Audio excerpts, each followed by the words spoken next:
Assalamualaikum warahmatullahi wabarakatuh. Innal hamdalillah nahmaduhu wa nasta'inuhu wa nastaghfiruh wa na'udzu billahi min shururi anfusina wa min sayyiati a'malina. May yahdihillahu fala mudhillalah wa may yudlil fala hadiyalah.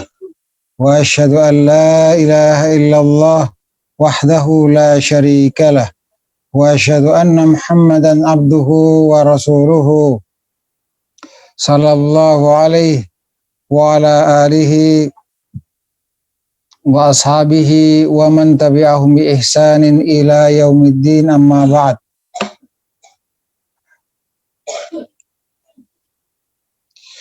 Para pemirsa channel YouTube YPI Academy dan khususnya para santri dan santriwati Ma'had Al-Ilm Yogyakarta, pada kesempatan kali ini kita akan lanjutkan pelajaran kita tentang Syarah Al-Aqidah Al-Wasithiyah, yaitu sampai pada pembahasan tentang at-takyif.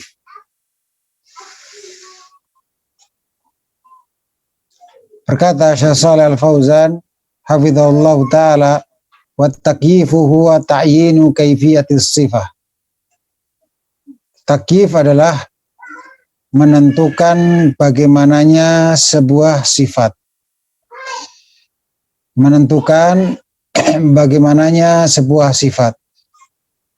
Kita perhatikan di layar ini bahwa at-takyif itu diambil dari al-kaif. At-takyif itu diambil dari al-kaif.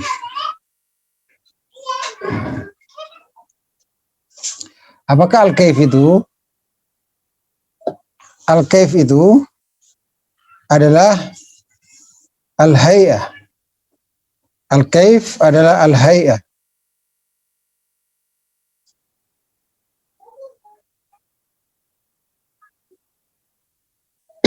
Bentuk, wal mahiyah hakikat, wasyakal. Ya, sama bentuk. Ini kalau mau sedikit di variatifkan terjemahannya, bagaimananya sesuatu, hakikat, dan bentuk.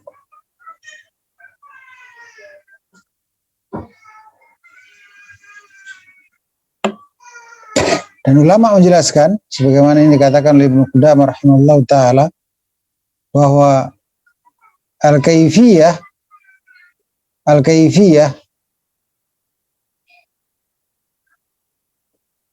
itu adalah jawaban dari pertanyaan kaifa.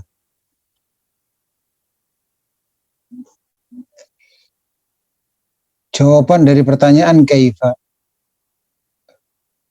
Misalnya kaifiyah dari meja, maka kaifal maktab, bagaimana bentuk dari meja tersebut, itu namanya al-kaifiyah. Itu secara bahasa, ini makna secara bahasa.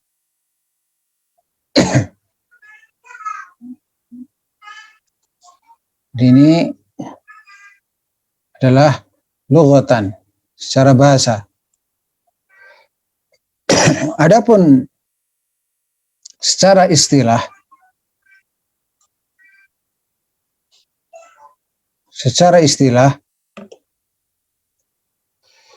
namanya at-takyif adalah hikayah,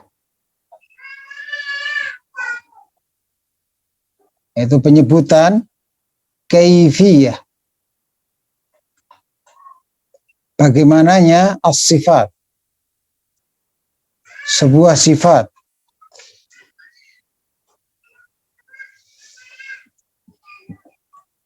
wa syakliha,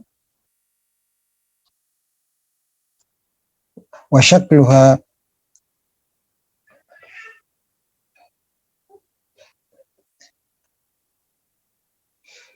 hikayatu kaifiyatis sifat, penyebutan bagaimananya sebuah sifat, dan penyebutan syakliha, bagaimana bentuk dari sifat tersebut, au hayatiha,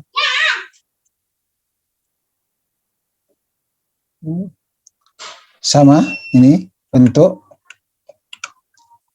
dari sifat tersebut. Oleh karena itu disebutkan pakai kata au, atau. Contohnya apanya? Bentuk dari sesuatu atau bagaimananya suatu sifat itu, ya contohnya adalah panjangnya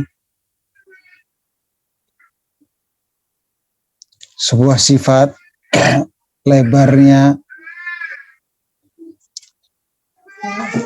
bentuknya, itu namanya kaifiyah yang seperti itu.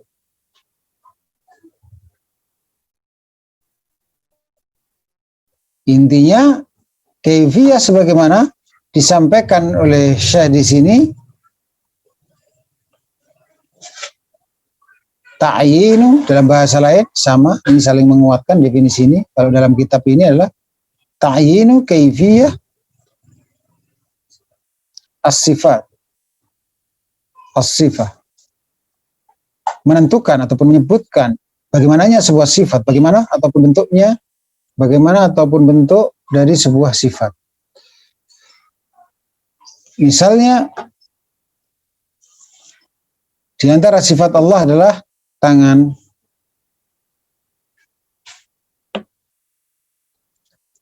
wajah. Maka ketika ditanya, ketika seseorang itu mentakif, kapan dikatakan seorang itu mentakif? Ketika dia menyebutkan lebar, misalnya panjang maupun bentuk dari tangan Allah, bentuk dari wajah Allah. Nah itu namanya apa? Namanya mentakif, karena telah menentukan ataupun menyebutkan bagaimananya sifat tangan Allah, sifat tangan bagi Allah. Saya ulangi, dan bentuknya ataupun ukurannya, panjangnya, lebarnya. Itulah takyif. Kemudian kita baca kelanjutannya yang disampaikan oleh Syekh di sini.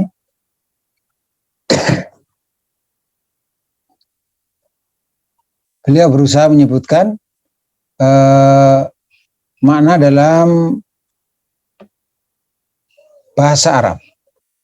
Kalau dikatakan dalam kalimat bahasa Arab, kayyafa syai'a, dia telah mentakyif sesuatu. Apa makna kalimat bahasa Arab itu? Idza ja'ala lahu kaifiyah ma'lum. Jika dia telah menentukan bagaimananya sesuatu tersebut dengan jelas, dengan keterangan yang diketahui dengan jelas, menentukan bentuk dari suatu tersebut dengan jelas. Itulah makna secara bahasa jika ada kalimat dalam bahasa Arab kayyafa syai'a, dia telah mentakyif sesuatu. Lalu bagaimana istilah takyif dalam disiplin ilmu tauhidul asma wa sifat?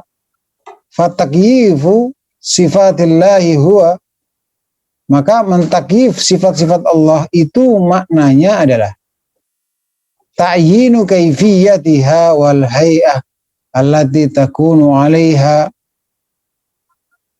menentukan bagaimananya sifat Allah serta bentuknya,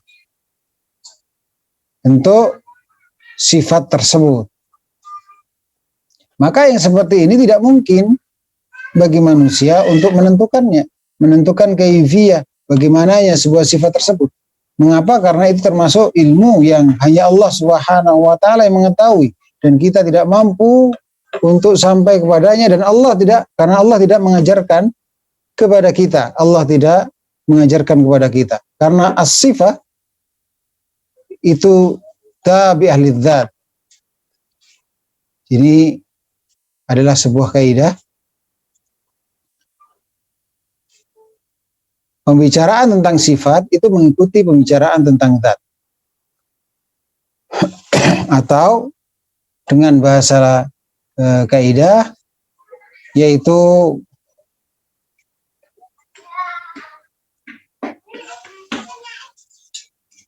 al-qaul fi sifat ka al-qaul fi dzat. Pembahasan tentang sifat seperti pembahasan tentang zat. Berbicara tentang sifat Allah seperti berbicara tentang zat Allah. Sehingga sifat itu mengikuti zat. Sehingga pantas, saya ulangi, sehingga pantas dengan memahami kaidah ini dengan baik, maka pantas saya menyatakan bahwasanya as-sifat tabi'ah lidzat. Sifat itu mengikuti zat, tidak bisa terpisah darinya. Perkataan Syekh di sini, as-sifat tabi'ah lidzat, itu mengisyaratkan dua kaidah. Mengisyaratkan dua kaidah. Kaidah pertama tadi yang sudah saya sampaikan, al-qaulu fi sifat kal qauli fi dzat. Berbicara tentang sifat Allah seperti berbicara tentang zat Allah. Mengapa? Karena sifat mengikuti zat, tidak bisa terlepas darinya. Sifat Allah mengikuti zatnya, tidak bisa terlepas darinya. Kemudian mengisyaratkan kaidah yang kedua, bahwa kaidah kedua,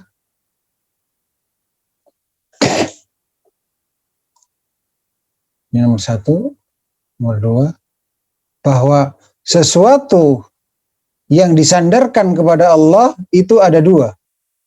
Sesuatu jika disandarkan kepada Allah ada dua.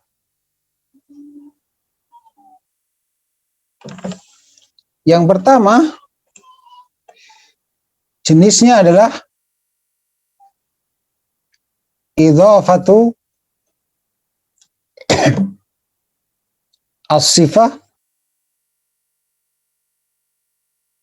ila al-mausuf. Ila al-mausuf.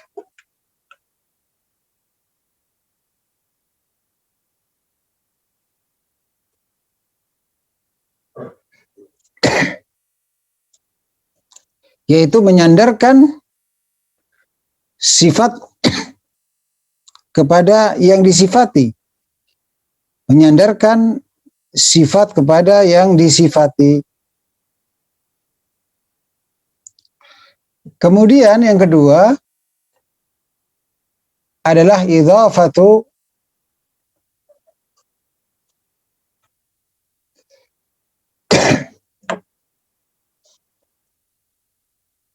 al-makhluk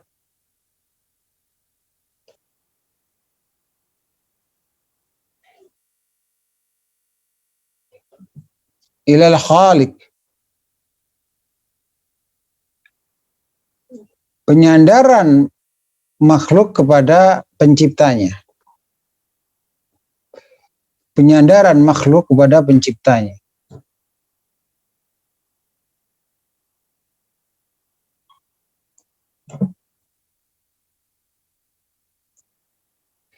Ini kaidah yang terisaratkan perkataan saya tadi, sifat mengikuti zat. Bagaimana penerapan kaidah ini? Begini. Kalau ada sesuatu disandarkan kepada lafaz Allah, misalnya rahmah, ini sesuatu disandarkan kepada lafaz Allah, lafzul jalalah, Allah, rahmatullah. Misal lagi baitullah,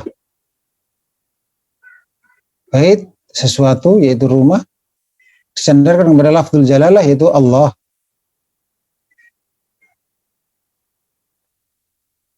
Segala hal yang kita dapatkan, segala sesuatu yang kita dapatkan dalam Al-Quran ataupun Al-Hadis, kok disandarkan kepada lafzul jalalah, kepada Allah, lafaz Allah, maka berlaku kaidah dua ini.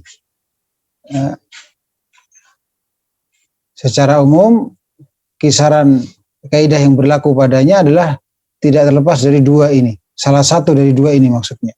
Kalau bukan yang ini, ya yang ini. Cara memeriksanya bagaimana?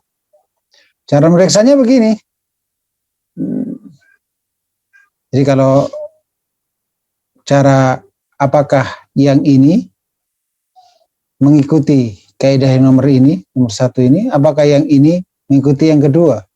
Itu cara memeriksanya begini.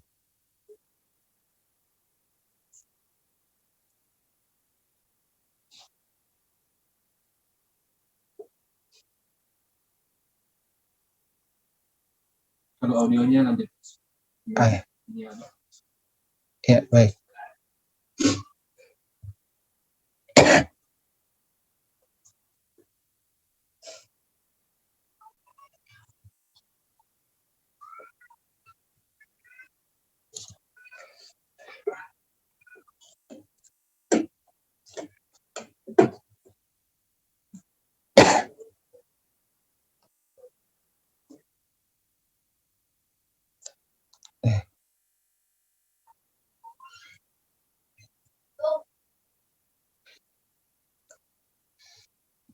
Hilang berarti ini? Yang tadi? Ya.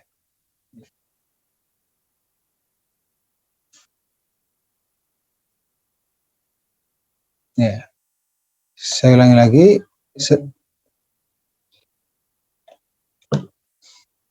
Al-mudhaf ilallah, sesuatu kalau disandarkan kepada Allah, itu terbagi menjadi dua. Yang pertama, kayaknya masih mute. Itu enggak ini. Oh, dari sini.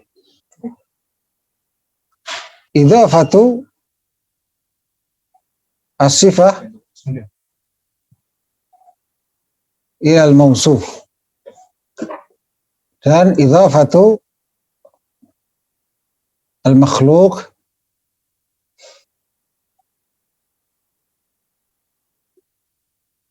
ila al-khaliq. Misalnya rahmatullah, apakah berlaku kaidah yang ini atau yang ini? Maka kita lihat cara meriksanya begini. Apakah sesuatu yang disandarkan kepada lafaz Allah itu terpisah dari Allah, ataukah tidak bisa terpisah dari Allah? Jawabannya tidak bisa terpisah dari Allah, karena rahmat ini adalah sifat Allah, sehingga tidak berdiri sendiri, terpisah dari Allah. Maka pada manusia, saya ulangi, pada manusia saja juga demikian. Kasih sayang Ahmad begitu besar kepada anaknya. Tentu kasih sayang itu melekat, kasih sayang tersebut melekat pada diri Ahmad. Kemanapun Ahmad pergi, maka kasih sayang itu, sifat kasih sayang itu melekat pada diri Ahmad. Tidak ketinggalan di rumahnya ketika Ahmad pergi. karena tidak bisa terpisah dari Ahmad. Maka yang seperti ini berlaku kaidah idhafatus sifat ilal mausuf.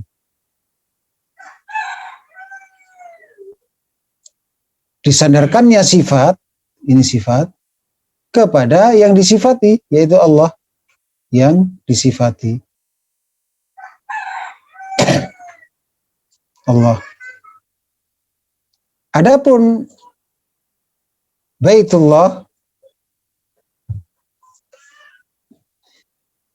maka ini penyandaran makhluk kepada Sang Pencipta. Mengapa? Karena bait terpisah dari Allah.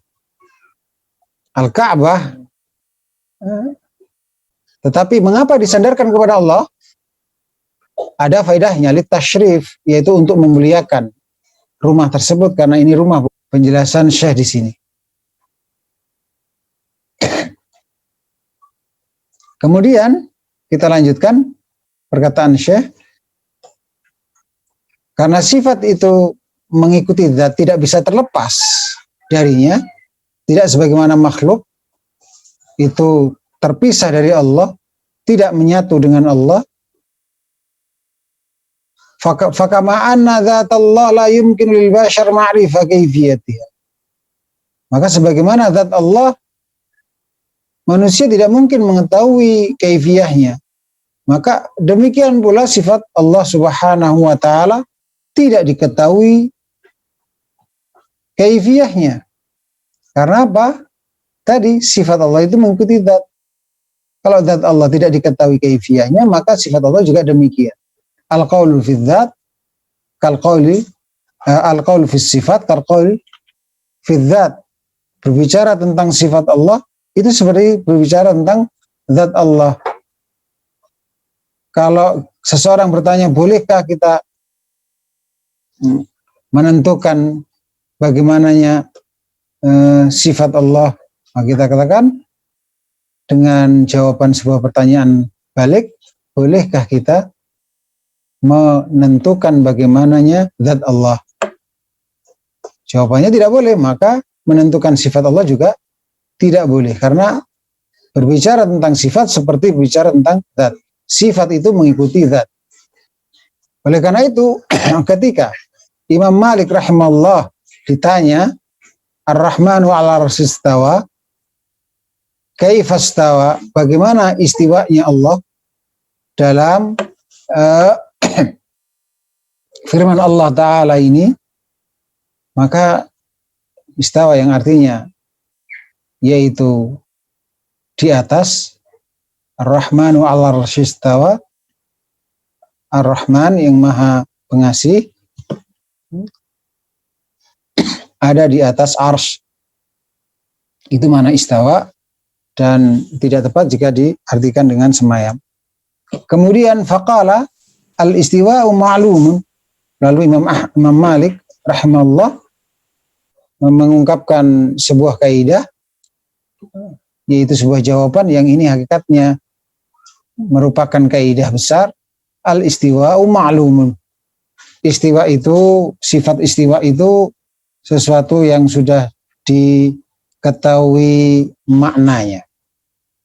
Maklum di sini maklumul makna, yang telah diketahui di sini dalam dalil adalah maknanya. Maknanya. Karena bagaimana Al-Quran sebagai petunjuk orang-orang yang bertakwa, kalau lafadz yang Allah berfirman dengan bahasa Arab, bahasa yang paling sempurna ini, lalu tidak bisa difahami maknanya, maka pastilah al-istiwa sebuah sifat Allah yang ma'lumul makna, maknanya bisa diketahui. Orang Arab akan faham makna istawa. Tetapi wal kaifu majhul. Adapun bagaimananya bentuknya, yaitu bagaimananya istiwanya Allah, bagaimana Allah ada di atas arsy, itu satu yang majhul, tidak diketahui. Perhatikan kalimat di sini, majhul, bukan ma'dum. Bukan ma'dum. bukan ini. Kalau ma'dum tidak ada. Tidak ada kaifiyah sifat Allah. Bentuk tangan Allah itu enggak ada.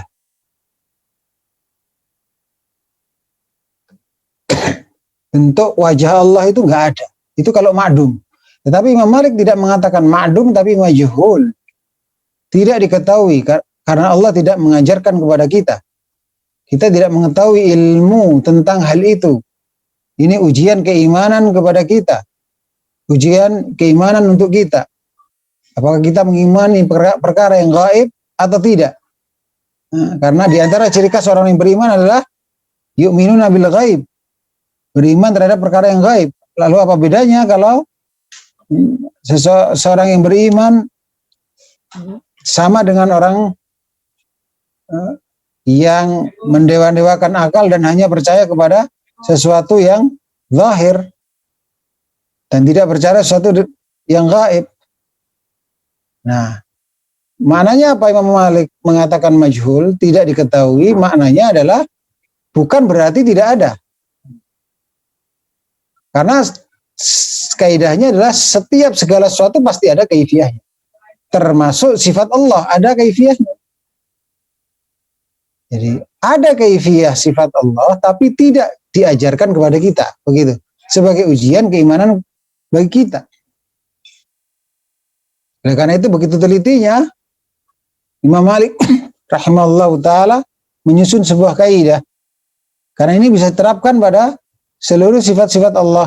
Misalkan tangan, ganti aja al-istiwa dengan tangan. Al-yadu ma'lumatun, begitu. Wal kaifu majhulun. Wal imanu biha wajibun, seperti itu. Maka ini ibaratnya rumus, kaidah yang bisa diterapkan pada seluruh sifat-sifat Allah Subhanahu wa taala. Wal imanu bihi wajibun. Mengimani istiwa Allah itu sesuatu yang diwajibkan bagi kita sebagai hamba Allah. Wajib kita mengimani istiwa Allah. Mengapa? Karena ada dalam dalil, disebutkan dalam dalil. Kita wajib mengimaninya. Was-su'alu anhu bid'atun, tapi bertanya tentang kaifiyahnya, maka itu suatu hal yang tidak diajarkan oleh Rasulullah Sallallahu Alaihi Wasallam, suatu hal yang diharamkan. Mengapa? Karena Allah tidak memerintahkan kita untuk mempelajari kaifiyah sifat Allah dan melarang kita berbicara sesuatu tanpa ilmu. Maka pantas jika bertanya tentang kaifiyah Allah adalah suatu hal yang bid'ah, karena maksud bertanya tentunya ingin mengetahui, sementara kita dilarang berbicara tentang ilmu. Dan Allah sudah menetapkan kaifiyah sifat-sifatnya adalah sesuatu yang gaib, yang hanya Allah Ta'ala yang mengetahuinya. Wa hadza yuqalu fi sa'iris sifat. Dan kaidah ini, kaidah Imam Malik ini berlaku untuk seluruh sifat-sifat Allah Subhanahu wa taala. Dalam perkataan Imam Malik, al-istiwa'u ma'lum, ini terdapat bantahan kepada Mufawwidah yang kemarin kita sudah jelaskan ini, yang kalau ditanya tentang ayat sifat Allah akan mengatakan wallahu a'lam, saya nggak tahu maknanya, menyerahkan kepada Allah Ta'ala. Ini terbantah dari kaidah ini bahwasanya sifat Allah itu yang disebutkan dalam dalil pastilah diketahui secara makna.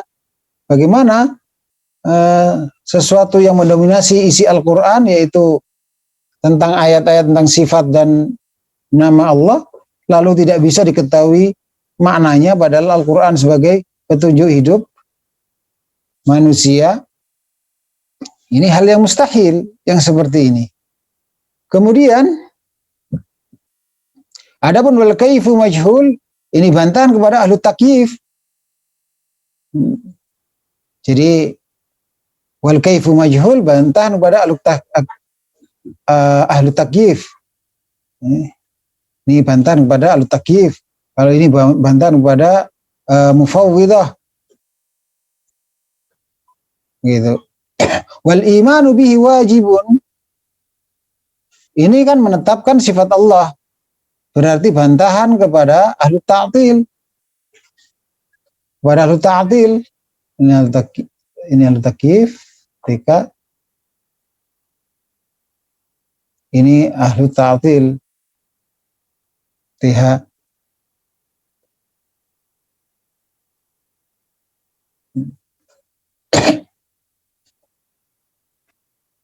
Dan pernyataan Syekh atau Imam Malik rahimahullah ta'ala wa su'alu anhu bid'ah, ini menunjukkan bahwasanya memikirkan sesuatu tentang bagaimananya sifat Allah bukanlah menambah keimanan, bahkan merusak keimanan. Dan sudah cukup seseorang berbekal dengan sebatas apa yang dituntut dalam dalil dengan pemahaman yang benar, sudah cukup menjadi bekal untuk bisa berjumpa dengan Allah tanpa memberat-beratkan diri, merenungi atau memikirkan kaifiyah dari sifat-sifat Allah Subhanahu wa ta'ala. Ya. Kemudian sebelum kita lanjutkan kepada at-tamtsil,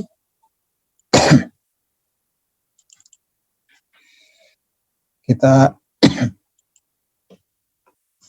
perlu memahami tentang macam-macam dari at-takyif ini, bahwa at-takyif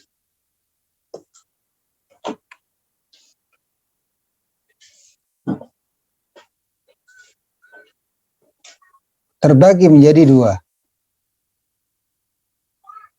Yang pertama adalah mutlak.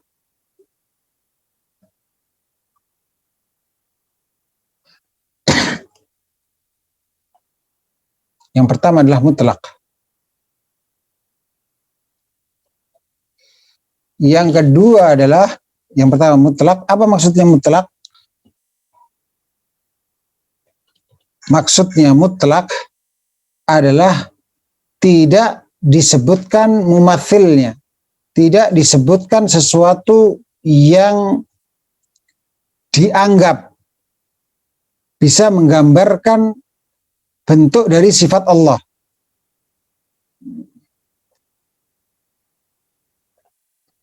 Seperti contohnya perkataan Hisyamiyah, bahwa perkataan Hisyamiyah tentang Allah, bahwa panjang Allah seperti lebarnya. Masya Allah. Maha suci Allah dari ucapan Hisyamiyah ini. Waliyahdubillah. Sampai berani mengatakan panjang Allah seperti lebarnya. Dari mana dia bisa menyebutkan seperti ini? Bukankah menurut kesepakatan orang-orang yang berakal sehat, ma'rifatul syai', mengetahui sesuatu itu ada 3 jalan. Melihat langsung, mengetahui sesuatu itu ada 3 jalan menurut kesepakatan orang-orang yang berakal sehat. Melihat langsung, melihat yang semisal, kemudian kabar dari yang jujur, pihak yang jujur.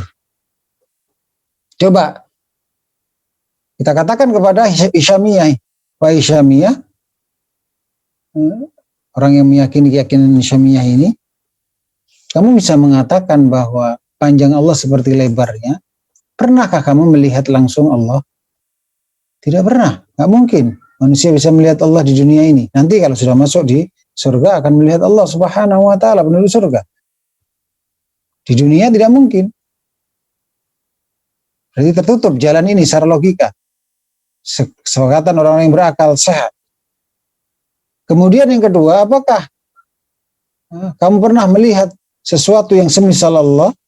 Laisa kamitslihi syai'. Allah Ta'ala berfirman, dia tidak sama dengan sesuatu apapun. Gak ada yang sama dengan Allah. Maka ini juga gak mungkin. Kemudian yang ketiga, kabar dari pihak yang jujur. Siapakah yang paling jujur dari utusan Allah? Rasulullah Sallallahu Alaihi Wasallam. Apakah Rasulullah Sallallahu Alaihi Wasallam mengabarkan kepadamu, wahai Syamiyah, bahwa panjang Allah seperti lebarnya? Apakah Rasulullah Sallallahu Alaihi Wasallam pernah mengajarkan tentang bentuk-bentuk tangan, wajah Allah, kaki Allah, wahai Syamiyah? Jawabannya tidak. Karena tidak ada satu dalil pun, satu hadis pun, satu ayat pun yang menjelaskan tentang hal itu. Maka tertutup secara akal sehat dari semua dasar untuk bisa mengetahui kaifiyah sifat Allah. Jadi ini wahyu ya. Kalau terkait dengan sifat Allah, ini wahyu. Dalam wahyu nggak ada, kamu nggak melihat langsung, nggak melihat yang semisal karena memang laisa kamitslihi syai'. Lalu kamu menghayal, ini berarti tidak ada dasar ilmiah sama sekali. Nggak boleh menghayal seperti itu. Nah inilah takyif yang mutlak. Mutlak maksudnya tidak ada pembanding untuk bisa menjelaskan tentang kaifiyah sifat Allah. Tidak dibandingkan dengan selain Allah, begitu. Tetapi yang muqayyad, takyif yang muqayyad, yaitu disebutkan pembandingnya, disebutkan yang dianggap semisal dengannya, dianggap sebagai pembandingnya. Pembanding di sini menurut anggapan mereka ya. Tentunya Allah Subhanahu wa taala tidaklah bisa dibandingkan dalam arti disamakan dengan selainnya. Laisa kamitslihi syai'. Muqayyad bagaimana contohnya? Muqayyad misalnya tangan Allah seperti tangan yadullah kayadin nas misalnya. Na'udzubillah. Tangan Allah seperti tangan manusia. Ini hakikatnya adalah mentakif, karena menentukan bagaimana tangan Allah, bentuk tangan Allah. Seperti apa toh? Ya seperti bentuknya tangan manusia. Berarti ini hakikatnya mentakif.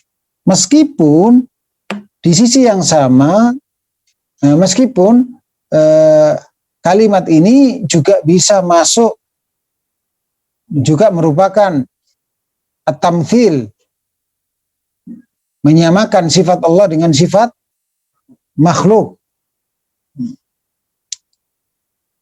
di sisi yang lainnya. Di satu sisi ini merupakan takyif, di sisi lainnya ini merupakan tamthil, karena menyamakan sifat Allah dengan sifat makhluk. Dengan demikian terlihat korelasi antara tamthil dan takyif. Terdapat korelasi karena setiap yang mentamthil pasti menentukan bagaimananya sifat Allah. Ketika seseorang mengatakan wajah Allah seperti wajah manusia, artinya menentukan bagaimananya bentuk wajah Allah, berarti mentakif. Setiap mentamthil pasti mentakif. Karena bentuknya itu ada dalam penyebutan sifat yang dianggap sebagai sesuatu yang sama dengan Allah tadi. Begitu.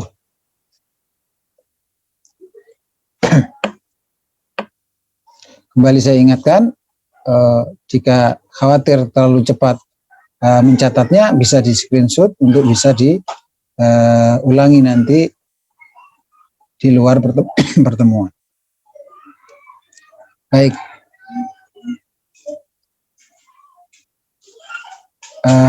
Para jamaah rahimani wa rahimakumullah, satu faedah di sini, apa makna ucapan Ahlussunnah wal Jamaah termasuk dalam kitab Wasithiyah ini, min ghairi takyifin. Dalam matan kan kita kemarin seperti itu, min ghairi takyifin. Min ghairi takyifin ini tidak sama dengan apa? Tidak sama dengan min ghairi kaifin atau min ghairi kaifiyatin. Tidak sama. Kalau ini menunjukkan wal kaifu ma'dum, tetapi kalau ini menunjukkan wal kaifu majhul, seperti pembahasan tadi. Oleh karena itu detail Syekhul Islam Ibnu Taimiyah dalam kitab yang sedang kita pelajari ini, beliau tidak mengatakan min ghairi kaifin atau min ghairi kaifiyatin, tidak, tetapi menyatakan min ghairi takyifin. Min ghairi takyifin.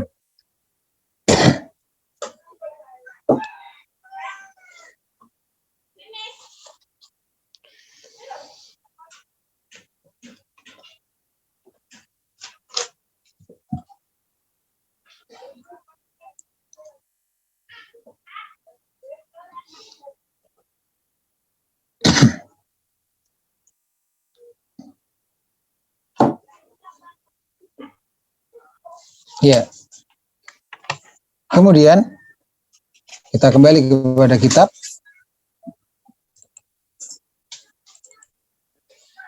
Kita kembali kepada kitab. Wa tamtsilu huwa. Tamtsil adalah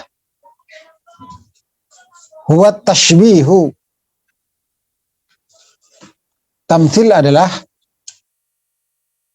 maksudnya at-tashbih. Meskipun sebetulnya ada perbedaan antara tamtsil dan tashbih, tetapi sudah terlanjur tashbih itu menjadi istilah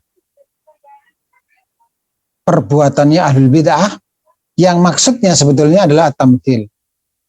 Dan mana yang lebih utama untuk kita pilih, karena sebagian ulama masih memakai istilah tashbih. Kalau dalam bahasa kita tashbih itu penyerupaan. Kalau tamtsil itu penyamaan. Kita memiliki sebuah ungkapan yang indah dan cukup untuk menjelaskan hal ini, insya Allah serupa tapi tak sama. Artinya serupa itu bukan berarti sama. Ulama pun menjelaskan demikian. Kalau syibhun itu tidak sama persis dari segala sisi. Tetapi kalau mithlun itu sama persis dari segala sisi. Berarti tamtsil menyamakan persis dari segala sisi. At-tashbih menyerupakan, tidak sampai sama persis dari segala sisi. Itu sebetulnya perbedaan bahasa antara dua kalimat ini. Dan mana yang utama? Baik ditinjau dari sisi makna bahasa maupun ditinjau dari sisi dalil, maka tamtsillah yang kita pakai. Mengapa? Karena Allah Ta'ala berfirman, seperti dalam firman Allah Ta'ala dalam surat Asy-Syura ayat 11 ini, laisa kamitslihi syai'. Allah tidak berfirman laisa kasyibhihi. Jadi yang ditolak bukan syibh. Yang ditolak bukan syibh. Tapi yang ditolak adalah mithl. Yang ditolak adalah tamtsil. Bukan yang ditolak dalam ayat ini adalah tashbih. Tetapi Syekh sekedar mengenalkan bahwasanya istilah yang terlanjur tersebar bahwa tashbih itu kalau ulama Ahlussunnah wal Jamaah menyebutkan tashbih itu maksudnya adalah tamtsil. Mungkin yang istilah ini istilah yang pertama kali mungkin diluncurkan oleh siapa? Ahlul bid'ah, sehingga ulama Ahlussunnah wal Jamaah ketika mengucapkan tashbih itu seperti meminjam istilah mereka yang biasa dikenal di tengah mereka. Barangkali demikian. Sehingga sebagian ulama Ahlussunnah wal Jamaah masih menggunakan istilah tasybih. Bi ayyukal. Lalu Syekh Saleh Al-Fauzan hafizahullah taala memberi contoh perbuatan tamtsil, menyamakan sifat Allah dengan sifat makhluk. Inna sifatillahi mithlu sifatil makhlukin. Bahwasanya sifat Allah seperti sifat makhluk. Kayyukal, seperti ungkapan yadullah ka'idina. Tangan Allah seperti tangan kita, waliyadzubillah. Wa sam'uhu kasam'ina, ta'ala Allahu an dzalik. Dan pendengarannya seperti pendengaran kita. Maha tinggi Allah dari ucapan yang seperti itu. Ini bertentangan dengan firman Allah Ta'ala, laisa kamitslihi syai' wa huwas samiul basir. Allah tidak sama dengan sesuatu apapun dan dia maha mendengar lagi maha melihat. Baik. Mari kita pelajari lebih lanjut tentang tamtsil ini.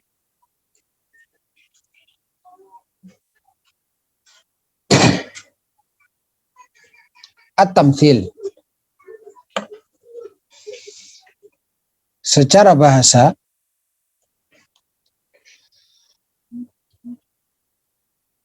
tamtsil itu maknanya adalah menetapkan mathil dari sesuatu. Menetapkan mathil dari sesuatu. Itsbatu, ini secara bahasa ya. Itsbatu mathil li syai'. Menetapkan mathil bagi sesuatu. Menetapkan penyama sesuatu. Menetapkan perkara yang sama dengan sesuatu. Sehingga ketika orang Arab mengatakan hadza mithlu hadza, maksudnya adalah ini sama dengan itu. Karena al-mathil secara bahasa itu adalah an-nid. Ini secara bahasa adalah an-nid, an-nadhir. An-nadhir itu sesuatu yang sama. An-nadhir itulah secara lughatan. Ini secara bahasa lughatan.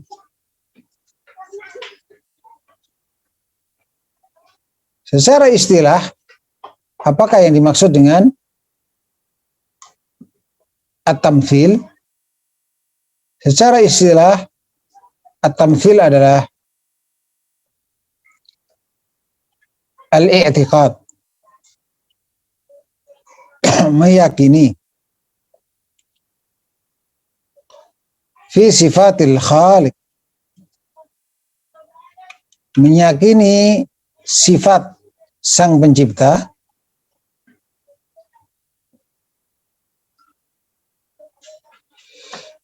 mithlu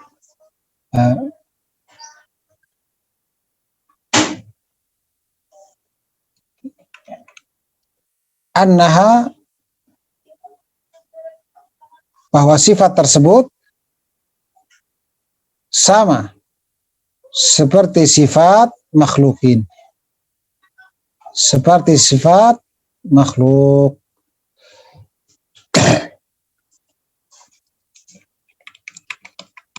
Seperti sifat makhluk. Meyakini sifat Allah seperti sifat makhluk. Itulah tamtsil. Menyamakan sifat Allah dengan sifat makhluk. Karena seperti ini definisinya, maka kita cari korelasi antara takyif dan tamtsil. Maka jawabannya adalah, kalau kita tinjau persamaannya,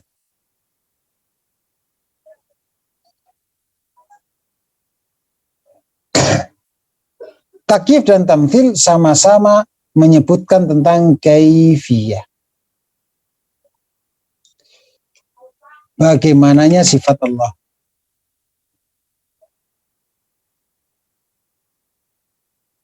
Yang kedua, adapun perbedaannya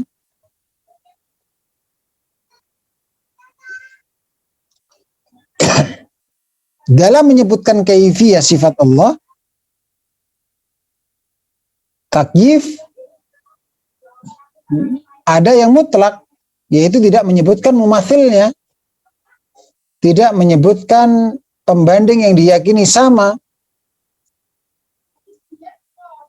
Meskipun takyif juga ada yang muqayyad, yang menyebutkan pembanding yang diyakini sama, menyebutkan sesuatu yang diyakini sebagai pembanding yang sama. Yang tadi juga demikian, ungkapannya saya tambahkan, yaitu menyebutkan yang mutlak adalah tidak menyebutkan sesuatu yang diyakini sebagai pembanding yang sama. Nah ini, inilah perbedaannya. Kalau takyif itu ada yang mutlak dan ada yang muqayyad. Muqayyad bahasa lainnya ya tamthil. Sedangkan namanya tamthil ya pasti yang muqayyad ini, tidak ada yang mutlak. Dengan demikian, kalau disimpulkan korelasi antara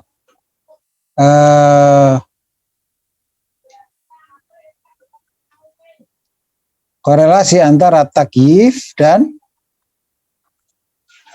tamthil adalah sebagai berikut kalimatnya, bahwa takyif itu lebih umum daripada tamthil. Kullu mumathil mukayyifun, setiap yang mentamthil pasti mentakyif. Walaysa kullu mukayyifin mumathila, tetapi tidak setiap yang mentakif pasti mentamthil, karena ada jenis takif yang mutlak. Karena ada jenis takif yang mutlak.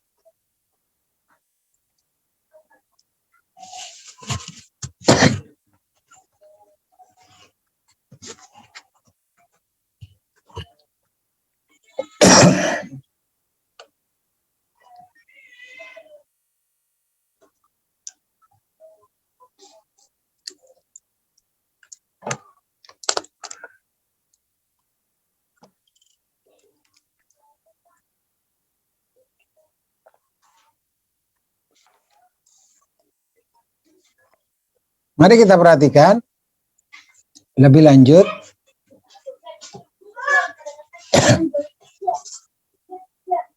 Siapakah sesungguhnya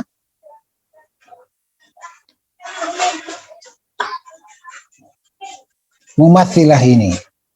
Ada enggak sih sebetulnya orang yang punya pemikiran takyif sama tamthil ini? Atau yang sebagian mengistilahkan ini kelompok musyabbihah atau mumathilah? Jawabannya ada. Siapakah orang yang mumathilah ini? Siapakah mumathilah ini? Satu, karomiyah, kelompok yang dinamakan dengan karomiyah, yaitu pengikut seseorang yang bernama Muhammad bin Karam As-Sijistani.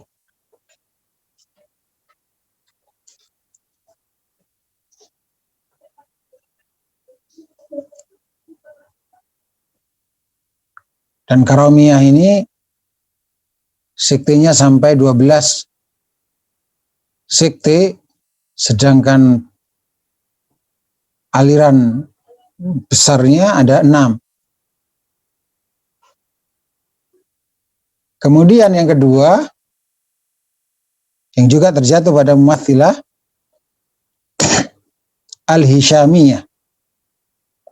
Mumathilah dalam arti ini ya, gabungan dari apa? Ahli tahqiq dan tamtsil.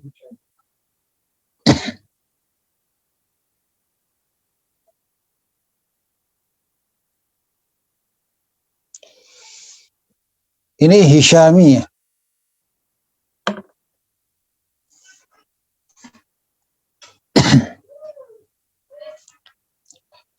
Al-Hisyamiyah, Ar-Rafidhiyah, Al-Imamiyah. Ini Rafidah ini ya. Berusaha membentengi keyakinan kaum muslimin sehingga diringkaslah sebuah teori yang diambilkan dari apa? Dari atau sebuah kaidah-kaidah yang diambilkan atau pembagian-pembagian yang diambilkan dari apa? Dari dalil-dalilnya terkait dengan bahwasanya meyakini sifat-sifat Allah itu tidak boleh takyif, tidak boleh tamtsil, tidak boleh ta'til, tidak boleh tahrif. Itu karena ada orang-orang yang seperti itu, ada aliran-aliran seperti itu.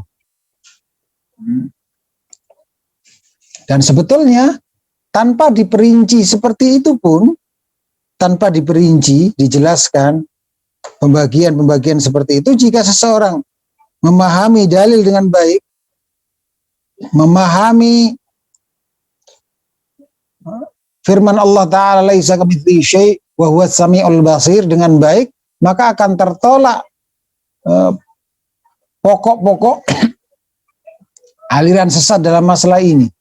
Sehingga kalau pokoknya, induknya tertolak, ya cabang-cabangnya, anak-anak induknya ini insya Allah akan lebih mudah tertolak. Sedangkan firman Allah Ta'ala laisa kamitslihi syai' wa huwas samiul basir ini menolak seluruh induk-induk kesesatan dalam masalah ini, baik mumathilahnya maupun mu'attilahnya, semuanya ditolak.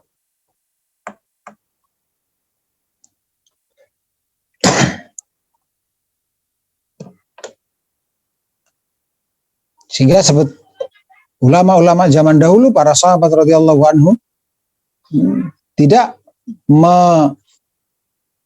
teorikan seperti ini, tidak merumuskan statement akidah, kullu mumathil dan seterusnya. Tidak seperti itu, tidak ada dulu. Tidak ada. Karena sebetulnya sudah mafhum, dapat dipahami dari ayat tersebut. Dapat dipahami dari dalil-dalilnya. Cuman sebagaimana perkataan Ali bin Abi Thalib, al-ilmu nuqtatun katharuhal jahilun. Ilmu itu asalnya satu titik, kemudian diperbanyak adanya orang-orang yang jahil, yang tidak memiliki ilmu. Semakin jauh dari masa kenabian, Rasulullah Sallallahu Alaihi Wasallam, jangan lupa bersalawat, maka ini semakin jauh dari masa beliau Sallallahu Alaihi Wasallam, semakin banyak orang yang jahil, orang yang tidak faham. Sehingga ulama akhirnya merumuskan, meringkaskan, menteorikan, menyebutkan kaidah-kaidah, mensyarah yang dulu yang seperti itu tidak dibutuhkan karena sudah pada faham.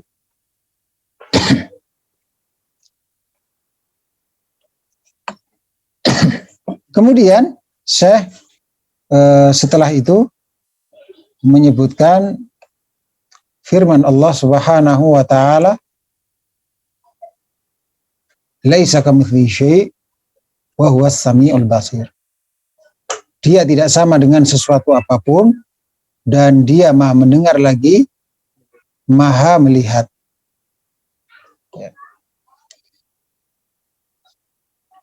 Fala yuqalu fi sifatihi, maka tidaklah dikatakan dalam sifat-sifatnya inna mithlu sifatina, sesungguhnya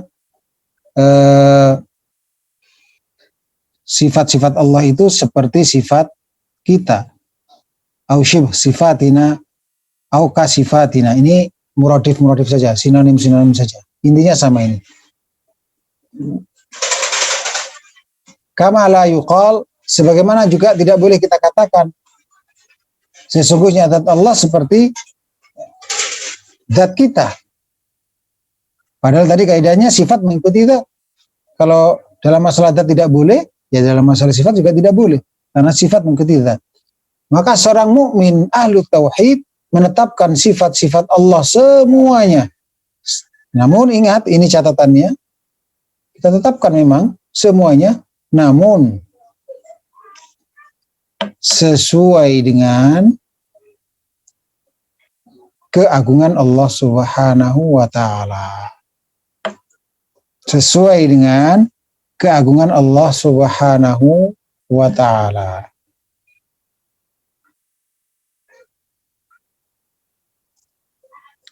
Kalimat ini bantahan bagi ahlu tamthil, sedangkan kalimat yang ini bantahan bagi ahlu ta'til.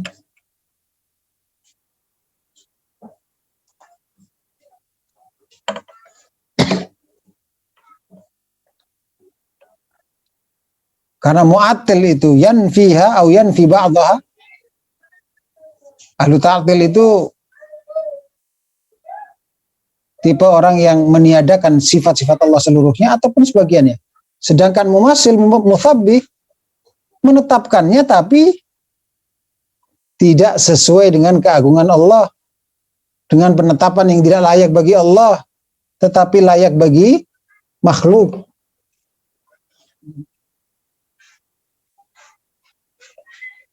Itu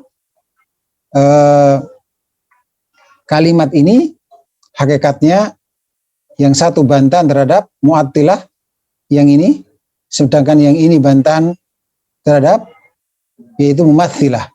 Fal mu'minul muwahhid yuthbitu sifat kullaha, ini bantahan terhadap Mu'attilah, sedangkan al-wajil la'iq bi 'azamatillahi wa kibriyaihi, ini bantahan kepada Mumatsilah.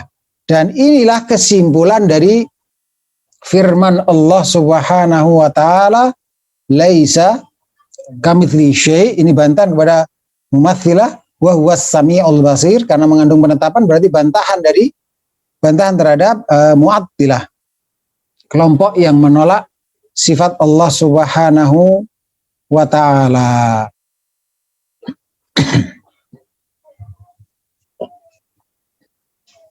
Ya.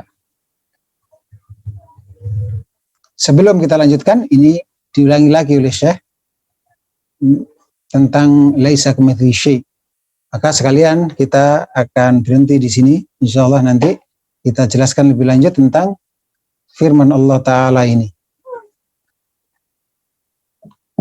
Kita lanjutkan.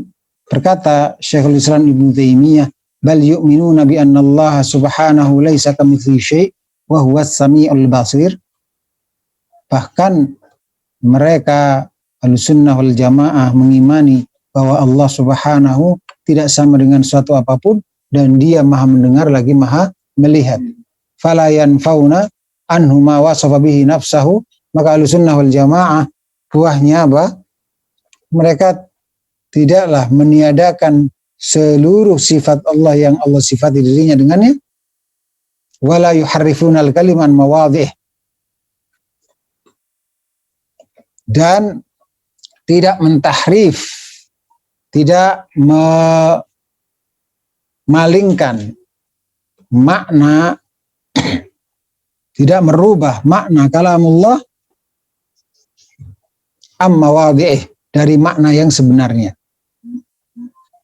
Kita ikuti penjelasan Syekh di sini, bahwasanya kewajiban kita sebagai hamba Allah adalah beriman terhadap sifat-sifat Allah yang ditetapkan dalam Al-Quran dan Sunnah tanpa tahrif, ta'til, takyif, tamthil. Setelah menyebutkan itu, penulis sebelum ini kan menyebutkan itu, lalu apa? Bayyana, penulis menjelaskan tentang sikap Ahlussunnah wal Jamaah terhadap hal itu, yaitu bahwasanya mereka beriman terhadap sifat-sifat Allah tersebut sesuai dengan manhaj yang lurus. Bagaimana manhaj yang lurus dalam mengimani sifat-sifat Allah? Nah, inilah manhajnya. Inilah manhaj yang lurus dalam mengimani sifat-sifat Allah, yaitu menetapkan sifat Allah sesuai dengan hakikat sebenarnya dan meniadakan tamtsil. Maka mereka tidak mentaktil, mereka tidak pula mentamtsil. Ini sikap ini didasarkan atas surat Asy-Syura ayat 11, laisa kamitslihi syai', kata Syekh, ini raddun alal mumatsilah, bantahan kepada mumatsilah. Wa huwas samiul basir, kata Syekh, rad alal mu'attilah, bantahan kepada mu'attilah. Mengapa demikian? Karena dalamnya terdapat penetapan as-sam' wal basar. Yang maha mendengar berarti kan menetapkan sifat mendengar bagi Allah Ta'ala. Yang maha melihat berarti menetapkan sifat melihat. Ini memang nama Allah, as-sami'u nama Allah, al-basiru nama Allah. Tetapi kaidahnya adalah setiap nama Allah pasti terkandung di dalamnya sifat Allah. Memang ini nama Allah, dalil tentang nama Allah. Tapi kaidahnya adalah setiap nama Allah pasti mengandung sifat Allah. Jadi mengandung penetapan mendengar dan melihat di sini. Maka karena mengandung penetapan sifat Allah berarti bantahan kepada siapa? Mu'attilah yang menolak sifat Allah. Kemudian saya mengatakan fal ayatul karimah, ayat yang mulia ini adalah undang-undang yang jelas bagi permasalahan atau bab tentang nama dan sifat Allah. Mengapa demikian? Karena menggabungkan dua hal, yaitu menetapkan sifat bagi Allah dan meniadakan tamtsil darinya. Dan akan datang penjelasannya insyaallah ta'ala. Saya memandang perlu dijelaskan tentang hal ini di awal,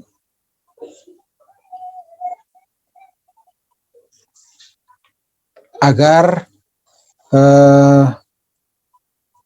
sebagai pendasaran lebih kuat, karena sekalian pembahasannya tentang membahas penyakit-penyakit, 4 penyakit yang mengotori keimanan seorang muslim terkait dengan nama dan sifat Allah, yaitu takyif, tamtsil, tahrif, dan ta'til. Padahal itu bantahannya ada dalam firman Allah Ta'ala, laisa kamitslihi syai' wa huwas samiul basir.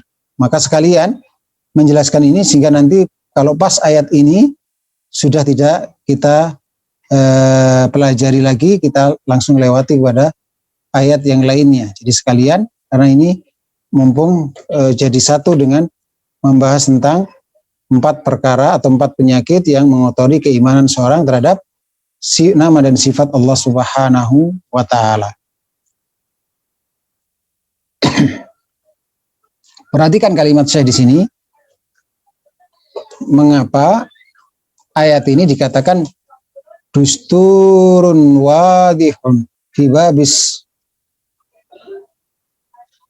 dusturun wadihun fi babil asma'i was sifat. Mengapa dikatakan seperti itu? Yaitu undang-undang yang jelas, kaidah yang jelas, gamblang di dalam pembahasan tentang nama dan sifat Allah. Jawabannya karena menggabungkan penetapan sifat bagi Allah dan meniadakan tamtsil, menyamakan sifat Allah dengan sifat makhluk, meniadakan tamtsil dari sifat-sifat Allah tersebut. Ini isyarat sebuah sikap Ahlussunnah wal Jamaah, bahwasanya mereka itu dalam rangka mengamalkan firman Allah Ta'ala surat Asy-Syura ayat 11 ini, laisa kamitslihi syai' wa huwas samiul basir, yaitu sikap Ahlussunnah wal Jamaah adalah diungkapkan dengan kalimat yang indah seperti ini, karena menyimpulkan, dalam rangka menyimpulkan ayat tersebut.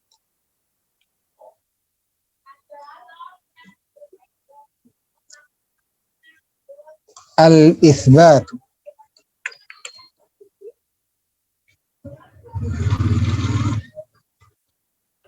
al-itsbatu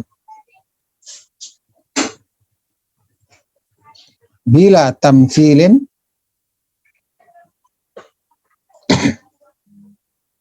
wa tanzihu bila ta'tilin.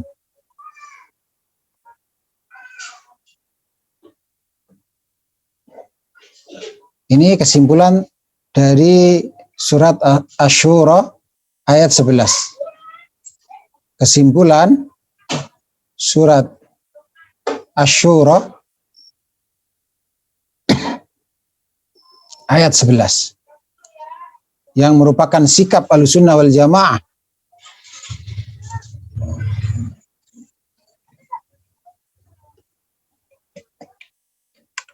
bahwasanya Ahlussunnah wal Jamaah itu sikapnya menetapkan sifat Allah tapi tanpa menyamakan. Apa kesulitannya wahai mumatsilah? Kita tetapkan saja, nggak usah kebablasan menyamakan. Artinya kita tetapkan Allah memiliki tangan, Allah memiliki wajah, namun tangan dan wajah Allah sesuai dengan keagungan Allah. Dan kita tetapkan manusia juga punya tangan, punya wajah, tapi sesuai dengan kemanusiaannya. Itu namanya menetapkan tanpa menyamakan. Apa sulitnya wahai mumatsilah? Ini bantahan kepada ahlu tamtsil. Bantahan kepada ahlu tamtsil.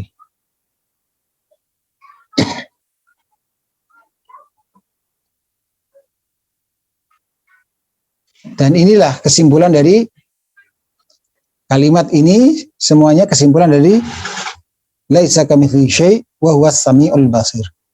Kemudian kita katakan kepada Mu'attilah, wahai Mu'attilah, apa sulitnya mentanzih, mensucikan Allah tanpa menolak sifat Allah? Apa sulitnya wahai Mu'attilah? Kan Mu'attilah alasannya menolak sifat Allah itu apa? Karena dalam pikirannya kalau menetapkan berarti menyamakan. Begitu mendengar ayat tentang tangan Allah, langsung dalam pikirannya tamsil dulu. Oh, kalau saya tetapkan ini berarti kayak manusia dong. Mentamsil dulu syubhatnya dalam pikiran mereka.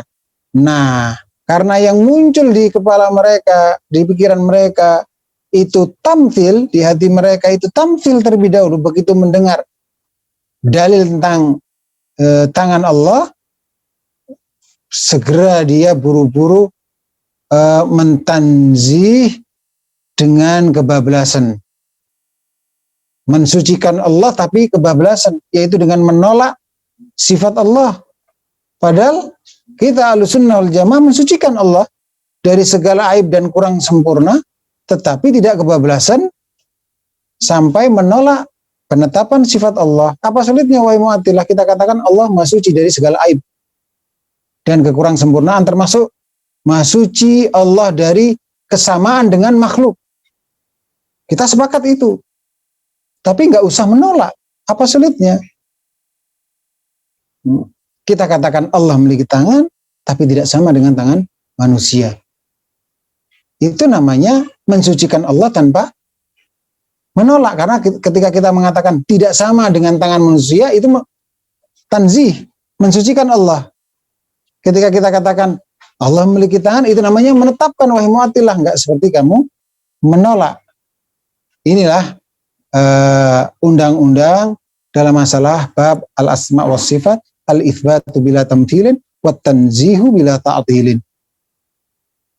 Dan insyaallah pada pertemuan yang akan datang kita akan pelajari secara khusus tentang makna ayat laisa kamitslihi syai', karena panjang penjelasannya terkait dengan hal ini, dan karena ini memang undang-undang dalam bab al-asma wa sifat, satu kaidah besar dalam bab al-asma wa sifat, maka kita perlu kuasai kalimat yang pendek ini dalam ayat tersebut dengan baik, sehingga akan hancur seluruh akar-akar syubhat, baik kelompok mumatsilahnya yaitu dengan aliran takyif dan tamtsilnya, maupun kelompok mu'attilahnya dengan aliran tahrif dan ta'tilnya. Semuanya hancur dengan